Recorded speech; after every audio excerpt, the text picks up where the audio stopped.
Hello, my name is Ortez, and welcome back to another podcast episode of Insure Your Success, where we have real conversations about entrepreneurship.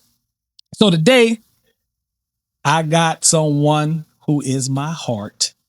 I normally say special guest, but this person is bigger than a special guest.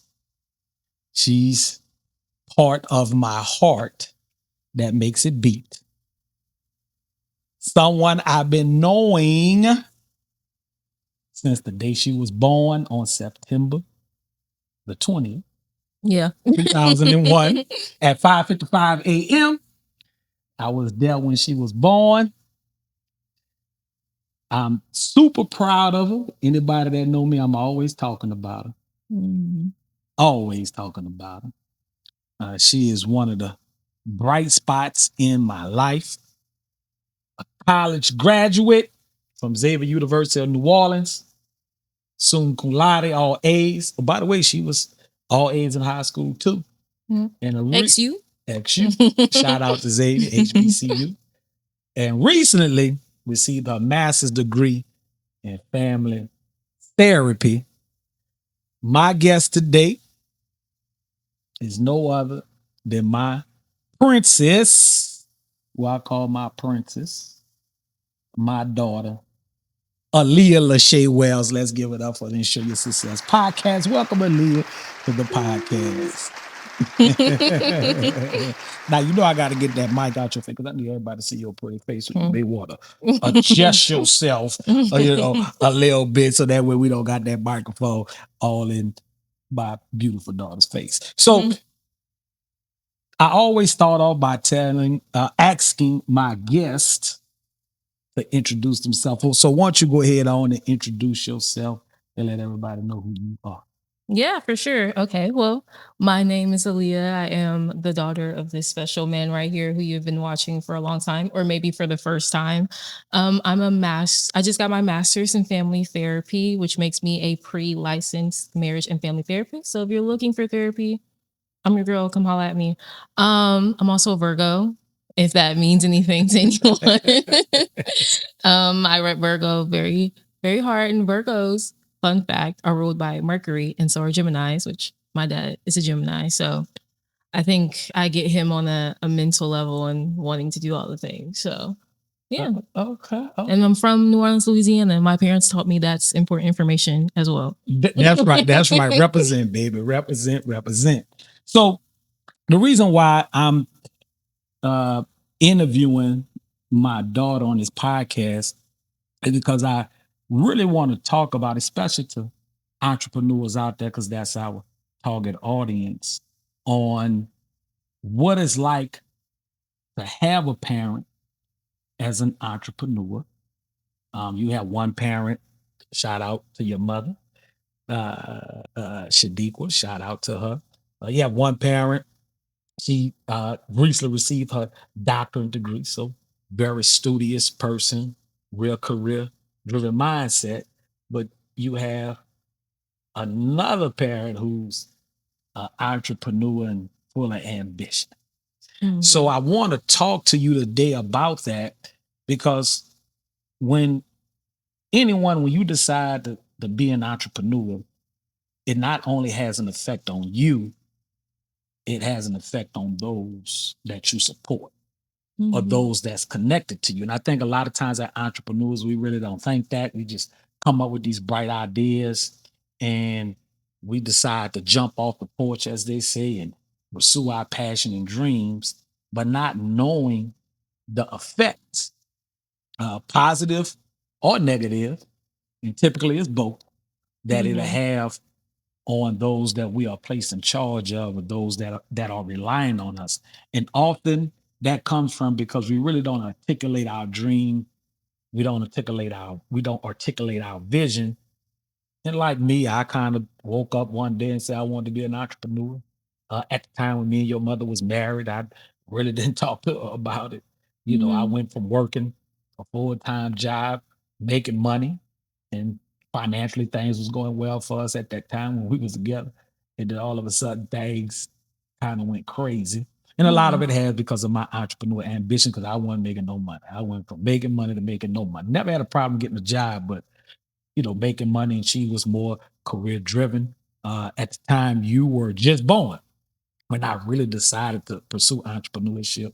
So you may recall some things or may not recall some things. So I kind of want to talk to you today about that, Mhm. and maybe uh, how that has impacted you.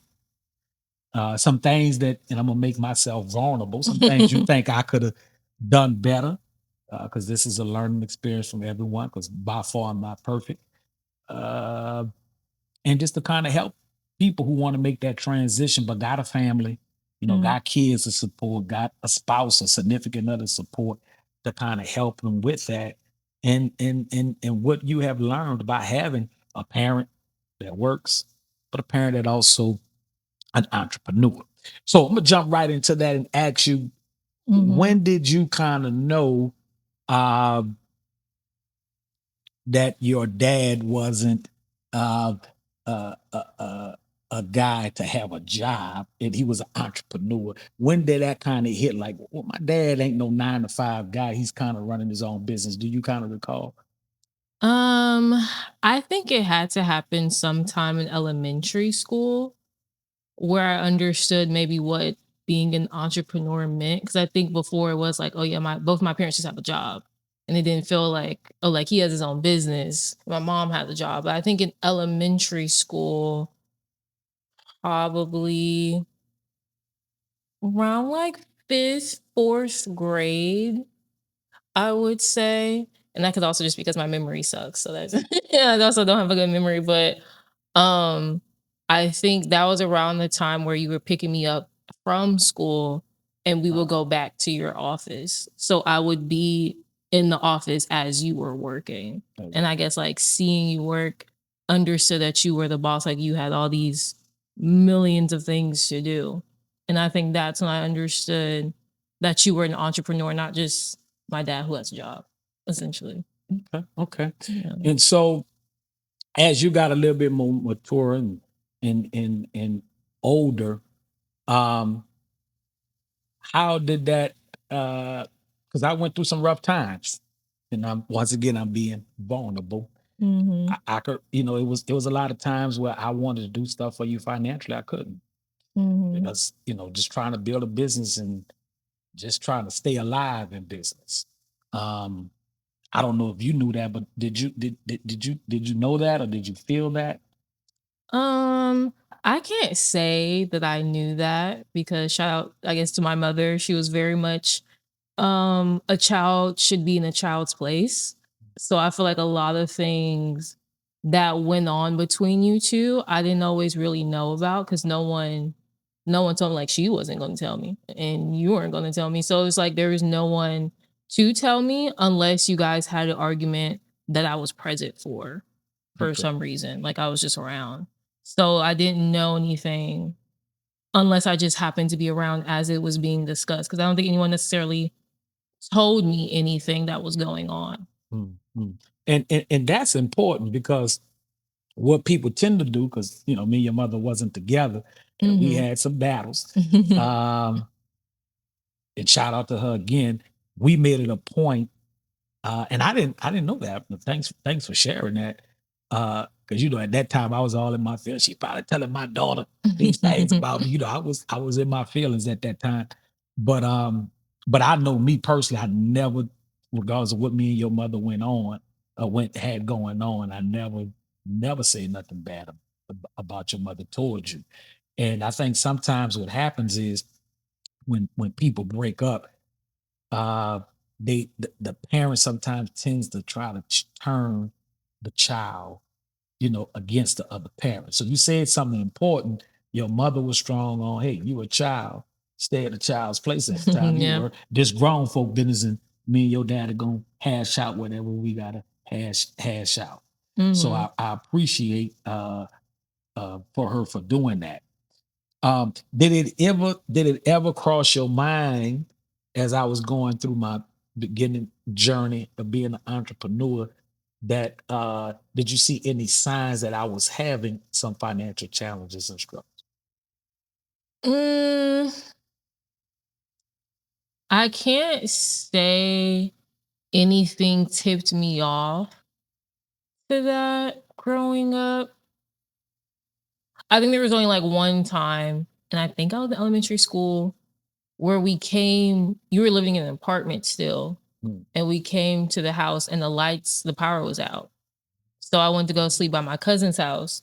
And I didn't know, like, and I was really young. So I was like, I don't know if this because he couldn't pay it or just something's wrong with the company. Like, because that happened. I was like, and I didn't No, I ain't paid. The lights was off, y'all. The lights was off. So it was just like, oh, like, okay, well, whatever. Like, I guess I was just like, whatever. I get to go spend the night by my cousin's house. And yeah, and I think I told mama, I was like, yeah, I went to sleep by them because the lights weren't on. And she was just like, okay. And like, it was just like no one, it was like that thing, like no one really explained to me like what was going on. And I would say another reason I feel like I never really knew anything financially was going on because it wasn't like I was promised things a lot and then I didn't get them in a sense. So I guess that would be this, except a car in high school. I was supposed to get a car in high school and I did not get that car. But that was like my senior year. And I just figured like cars are expensive. So it wasn't like, oh, my dad's financially struggling. Like a car is a very expensive thing to get. A lot of my friends don't have cars right now. So it wasn't abnormal for me not to get the car. But you got a car now. Yeah, I do have a car now. Daddy did buy you a car. College graduation gift. So yeah, I never really knew about financial things going on other than sometimes mama would say, oh, ask your dad for money. And I was like, well, why can't I just ask you for money? And I was like, there must be some money thing going on. But like, whatever, I'm not going to ask any more questions because I was raised to stay in a child's place. And if I was meant to know, I would know. So, so what advice would you give? Because there's a lot of kids that's probably in similar situations, right? You got one parent that want to be an entrepreneur and put everything on the line. Yeah. Then you got maybe a parent like, no, you need to go get a job and work. And it's a lot of tension and turmoil. And some kids hear that tension and turmoil in the house. Now I'm asking you to put your therapist hat on. Y'all heard she graduated a master's in therapy. What would you tell parents, or what would you tell a child? You hearing these things in the house, because when money is a problem, when people together, money become a problem. It's tension, a lot of tension. What would you tell the parents, or what would you tell the child in that sense? Because now the child feels conflicted. Because I'm hearing my mama say this, I'm hearing my daddy say this. Child feel conflicted. It's a lot of tension in the house. How would you advise that family or counsel that family? Yeah. I think one of the number one things is kind of goes back to that a child needs to stay in a child's place. So if possible to keep those conversations away from the children. There's actually like research from these two researchers named the Gottmans, and they're a married couple who's done like a bunch of research on like families and specifically couples. And I forget the ages, but they say from the child, since the child is born to a certain age, you want to keep like high conflict arguments away from the child because it can have a negative impact on their development. But once they become older, you can have like arguments in front of them, but also have a conversation, like repair the argument in front of them so they know like how to have an argument with someone that you love and come back and being like, I still love you. We're going to figure this out. So they know that it is possible versus just having the arguments and the child never see it repair. So they don't know, like, are they okay? Like, is everything all right? Like, are we broke? Like, what's going on? And you kind of leave the child with like, or a teenager, in that sense, with all these questions, they don't really know what's going on, which can cause them a lot of anxiety and fear on the inside. So I think that would be my first advice is try to keep those arguments away from where the child can hear, and they can hear them. Just have a conversation about what they heard and ask them like, what do you think? And let them know that it's not about choosing sides and you're going through a rough patch, but it's also very normal to have arguments with the person that you love. It's a part of relationships, especially when it comes to finances. And you communicate that to them in the way that feels appropriate for their age. And I think to the child, depending on how old they are, it's kind of reiterating like, yeah, it's normal for your parents to argue. And also, it's normal for you to feel scared and anxious about that because you don't really know what that means, especially if maybe this is your first time seeing them argue. Then it's like, this is scary. I don't know what's going on. Is it going to lead to the divorce? Is it going to lead to something bigger, and having all these questions? And I think as a therapist, I would help facilitate the whole family having conversations, and then the couple by themselves having conversations about like, what is this road to having your own business going to look like? What do you expect it to look like? What kind of support do you expect to get from your partner during that? And asking the partner, is that something you think you can do? And if not, then like, where do we go from here? Mm, spoken like a true therapist. So, but I think what you're saying is important, because one of the number one reasons in entrepreneurship why people either quit or don't pursue it is because of family conflict. I mean, that's when you study most entrepreneurs, especially in the industry that I'm in the insurance world, particularly with men. One of the main reasons why they, even though they may want to do this business, but they start and they stop is because of the pressure that they're getting. So, what advice would you give if you had to sit down with a couple? One wanted to be an entrepreneur, one was career minded, and it's some conflict there. How would you help them to navigate to work through that? Because once again, when I decided to be an entrepreneur, I was making money. We was eating crawfish every day. We was doing all type of stuff as a family. When me and your mother was married, and then I decided, hey, this is what I want to do, and my money went from here to zero because I had always had decent jobs. How would you facilitate that and do that? Because one of the major factors of divorce is money. I mean, that's just bottom line. Is money. So how would you advise someone to have that conversation with their significant other if they have this entrepreneur ambition and they want to go all in, quit the job, put everything on the line, then you got one like hold up, pump the brakes, because the lifestyle, the dynamics of the lifestyle is going to change. Yeah. Right. You go from having a two income household to a one income household. As a man, you can't provide for your family. You go through a period of time because you're trying to get the business going. How would you facilitate that conversation between a couple? I think the first thing, I'm giving a lot of therapy knowledge away for free, so I will have to be paid for my services after Yes, this. but But yes. I think the first thing, I would have a conversation with the couple about money and like what money means to them and what do they understand about money, and kind of like how do they budget, like what does that look like exactly? Are they a couple where they have one bank account and they share everything, or is like, do they have separate bank accounts?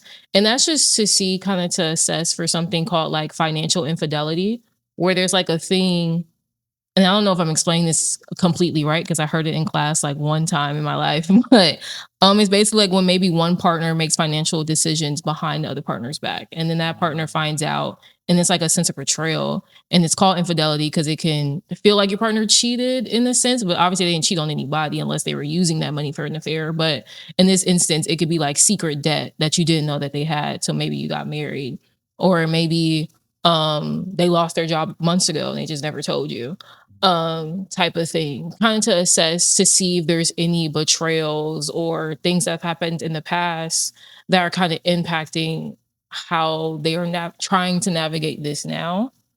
um and then after that has kind of been determined and all the other assessing things, kind of having a conversation about everyone's fears. Like, what do you fear if your partner goes into this entrepreneurial routes? And the other partner, like, what do you fear if you don't follow your ambitions? Like, what do you fear is going to happen if you don't do this? Not to say that you shouldn't do it, um but kind of helping the partners realize what this decision means to the both of you, what you kind of fear losing, what you fear like happening, and helping the couple empathize with each other, because a lot of times it can get to a point where both are being very defensive, where each is trying to prove their point. And so kind of helping the couples get to a point like, can you hear what this means for your partner, their fears, their worries, their excitement, and their joy about it. And so we can have a more productive conversation about what's going to happen after this. Whether that's maybe splitting off, maybe it's compromising with like saving some money before completely quitting the job. Um, as a therapist, it's not my job to tell you like, what's the best thing, especially not as a therapist, because I am not a financial advisor. Like I could not tell you how to budget things. So yeah, I think that's pretty much how I would help them have that conversation. Have that conversation. Yeah, and that's a real important conversation. So once again, if y'all need a therapist to help you navigate, y'all please make sure y'all, what I'm saying, hit up my daughter if y'all need some therapy, because that's a serious conversation. Like I said, um, that's one of the things I think that a lot of entrepreneurs miss the mark on, because we're so excited and passionate about what we do that we fail to have those conversations with our significant others, with our family. Because once again, when you make that decision, quit that job and go in business for yourself, you have to realize, especially if you have a family, that it will have some type of impact on your family. And you got to do we got to do a better job. I know I should have done a better job or expressing Mhm. um expressing what I wanted to do, because it could be real challenging. All right, so let's kind of move let's just kind of move on here to some other questions. So as you got a little bit older, and you truly realize what your father was, Mhm. what are some of the lessons by observing me uh, that has helped you throughout your last few years in schooling? But what lessons you could say maybe you picked up, and what have you learned about being an entrepreneur by just Mhm. observing? Well, one thing I was always told is that the hustle don't stop and the grind don't sleep. That was probably the number one thing, which to me just means like you gotta work hard. If you have this ambition, this goal, and this dream to be an entrepreneur, I think on social media nowadays, for my generation, a lot of times the conversation about being an entrepreneur is like you get to choose your own schedule and like you can do all the things, and it's seen as like obviously financial freedom, which is what comes with it. But I don't think enough people talk about that hustle and that grind that goes into it, especially in the beginning years. Cause I think there's some statistic that most fail in like the first 3 years That's right. or It's true. something. It's true. Um, and that is a part of it.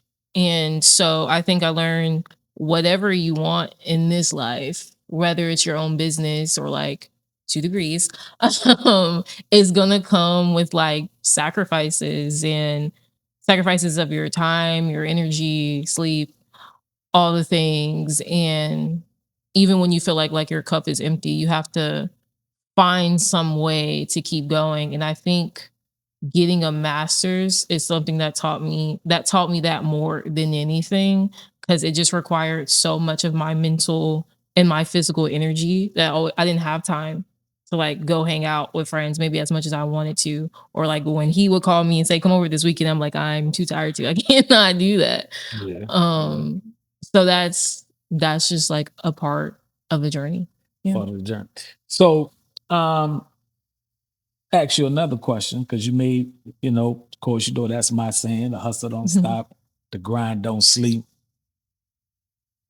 Did you ever feel like I wasn't present enough when I was really into the grind of things? I kind of learned how to balance things out. Yeah. As you get, I'm considered what they call an OG in the game, so I Mhm. kind of know how to balance some things out. But did you feel as though, um, did you feel as though I could have been present a little bit more? Or did you, or just feel that I should be present more? Because I was just always grinding, grinding, grinding. Mhm. Well, I will say I don't really remember times, I guess, where the grind was harder than other times. Because I guess it always felt like it was you were always like working towards something? I just didn't always know. It wasn't like I was aware of like the KPIs and the business objectives and all the things. So I didn't know like if of a certain period of time you were pushing towards something more than maybe usual. Um, but I think there were times where you could have been more physically present, like there for things. But I think that had to do with like business, but also the tough times you had with my mom. So like that impacted the things that you two could be around each other for. Um, because I remember like I had two birthday parties. I one at your house and then one at her house, which I love. Like I didn't and the two Christmases and all the things. I definitely took advantage of the divorced household thing, in my opinion. Um, but yeah, I definitely think there could have been more like physical presence, or the times where I was like over at the house on weekends planning things to go do. I think a lot of times when I came over, I would spend a lot of times like with my stepbrothers, Miss Naima, shout out to them. Love them a lot. But you like would be somewhere like working during that time. So yeah. Right. Yes, I definitely could have been present a little bit more. So that's something that I always. That's why I probably call you so much now. What you doing? What you doing? All right. Yes. And y'all, she don't even watch. Look, I call her 2 days before she called me back. Right? You know, I was getting my master's. That was yeah, my entrepreneurship. listen, I call her. Listen, I had to pull the daddy card to get her to do this interview. Because sometimes I gotta, when she know I say Lachey, that means I'm serious. It's Alia, Princess, I'm good. When I say Lachey, sometimes I had to pull the daddy card. Like, look, because she know how I am on respect and honor. Like, look, I need you to come do this podcast. Like, well, Daddy, I don't do no podcast. I need you to do podcast. She had to get a little grown on, but she always has been respectable. So yes, I could have been like, and that's important because a lot of times when you are chasing entrepreneurship, sometimes it could cause you to be distanced from your kids. I'm glad, me and you are, we always remain a close relationship, but sometimes it could fracture relationships a lot of times because kids want their father around, they want their parents around, right? But when you in the midst, when you're an entrepreneur or certain careers like being a politician, that's always gone, certain type of professions uh causes you to be away a lot from your family, physically as well as mentally.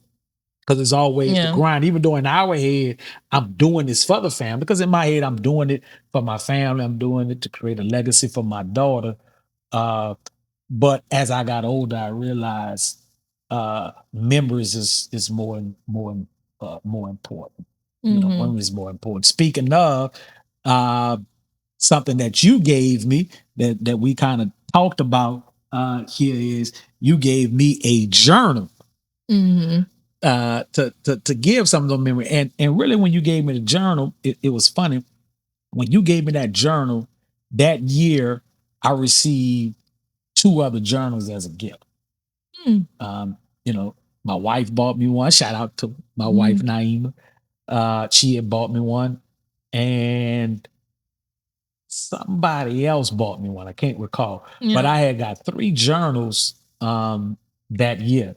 So I said, well, this must be a sign that I need to journal. But when you gave me that journal, I said, okay, it was some things I might have missed in the grind, believe it or not. And I was happy you gave it to me because it gave me time to express myself. Some things I wanted to tell you, like I say, due to when you're growing up, sometimes me and your mother was having some tension and we couldn't be in the same room. And that's a fact. We could be in the rooms now. We good. That's my girl right there. And I appreciate her because she one thing about it is I tell her all the time, you did an awesome job with my daughter. Your mother did an awesome job. So if you're looking for me to say something bad about my baby mama, and I know she'll like when I say that, you'll never hear me say that. That's me and your mother always kept our differences with me and her, and that's one thing I respect about it was never nothing we put on. You know, for the most part, didn't try to put that on public display like some people. But that journal allowed me to really um express some things I wanted to express to you that I couldn't express to you. So that really uh gave me comfort. So what sparked you to give me that journal? Because like I said, it really uh helped close the gap on some things for me, things that I wanted to tell you that I didn't get to tell you because I wasn't around as much. And not because I didn't want to be around. It just, you was either by me on the weekends, due to due to me and your mother's agreement, custody agreement at the time. But what sparked you to give me that journal? Um, well, it's probably like multiple reasons. For one, I'm always struggling to find a good Father's Day gift. I'm always struggling to find one. So that's number one. It was something that I found like on my search, like looking for a gift for you. And then second, I feel like as I've gotten older, I've become more curious about the family I don't know. The ones that maybe like died before I was born, such as like my grandfather, your father. And I knew there was like a section in there where you got to talk about your family and everything. And I think the last reason is just I feel like as you get older, when you grow up, you see dad is dad, mom is mom. But as you get older, it's just like they're humans. This is their first time being alive too.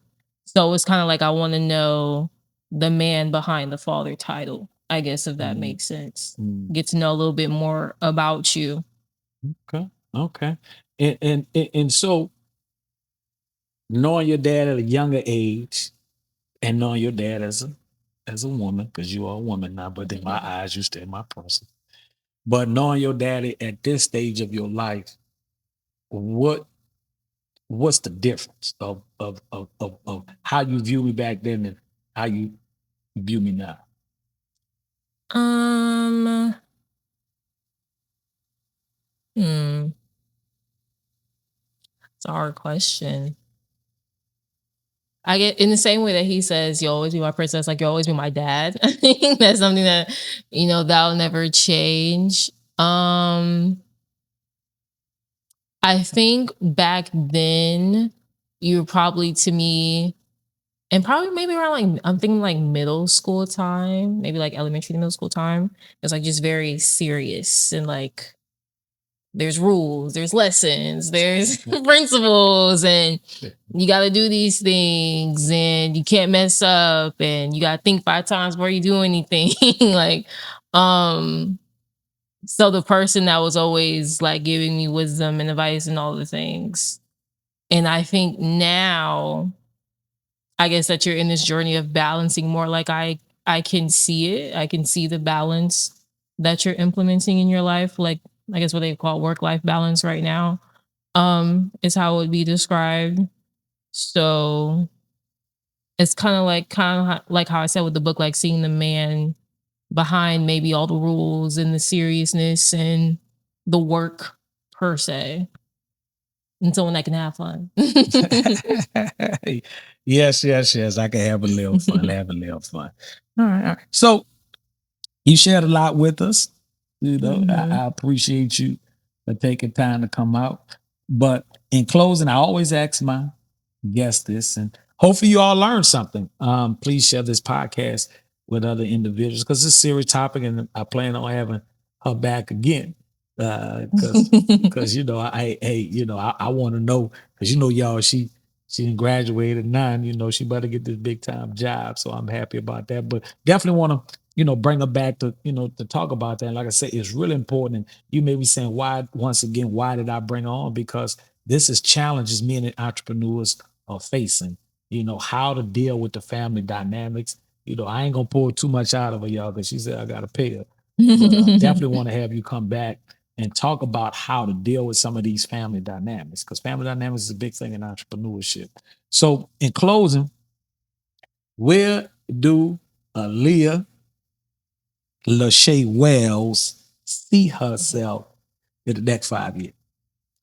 In the next 5 years, I hope to be fully licensed. So, like, since I've graduated, like I said at the beginning, I'm a pre-licensed marriage family therapist. So I just spend more time, more money, and stuff getting licensed. So that should be happening in the next like 5 years, and also just traveling more. I think seeing more of the world has always been something I've been really interested in. So yeah, being a licensed therapist who has time to travel, lives on my own, doesn't have to have my father pay for car insurance anymore unless he wants to. um, yeah, and also just making time for the people that I love and who love me, pretty much. Pretty much. Okay. Okay. Any entrepreneurship ambition? Everyone always asks me, become a therapist, are you gonna open your own private practice? And I mean, I could see myself doing that. And kind of going back to, I think, something you had asked in the beginning, like the impacts of having a parent who chose this route is like, I kind of have that confidence in me to pursue that. Like, if I wanted to, I always, like, I know that's an option for me because I had that representation growing up. And like I said, I don't think if you asked me at like 11 years old, I would say, like, oh, yeah, it's been really hard for my dad because I just didn't know. So, yeah, I think like having that representation lets me know like that's something that's possible for me. Like it's an option if I want it and I can do it. Just take a lot of work, but I can do it. Um, so yeah, maybe I could see me more so opening up like an education type of venture where I go out to like communities doing like mental health workshops and educational things. Hmm. Okay. So, yeah. Okay. Okay. Well, your dad will be here to fund it. Yeah. You know what I'm saying? You know me. You know me. You know I'm gonna be steady dropping those seeds. Well, I appreciate you, baby, for taking time out to be on your daddy podcast. Hopefully, you all learn something. I promise you, I have a back. But if y'all needed to come talk to your sales team, to do some talking about how to deal with their family issues. If you need some one-on-one therapy, you know what I'm saying, just reach out to me. I'll connect you with her because no, I ain't about to give y'all her number to call her directly. Y'all gonna have to go through me. And I can connect you with her and she'll be more to take from there and help you. So I appreciate you, my princess. Daddy love you. Mm. You know, you what makes his heart beat. I love you so much, and I'm proud of everything that you are doing. Thank you. I love you too. Well, until then, this is Artez with Insure Your Success. Please make sure you go out, like, subscribe, share with a friend. Until next time, I'll see you on the next episode. Peace out. Bye.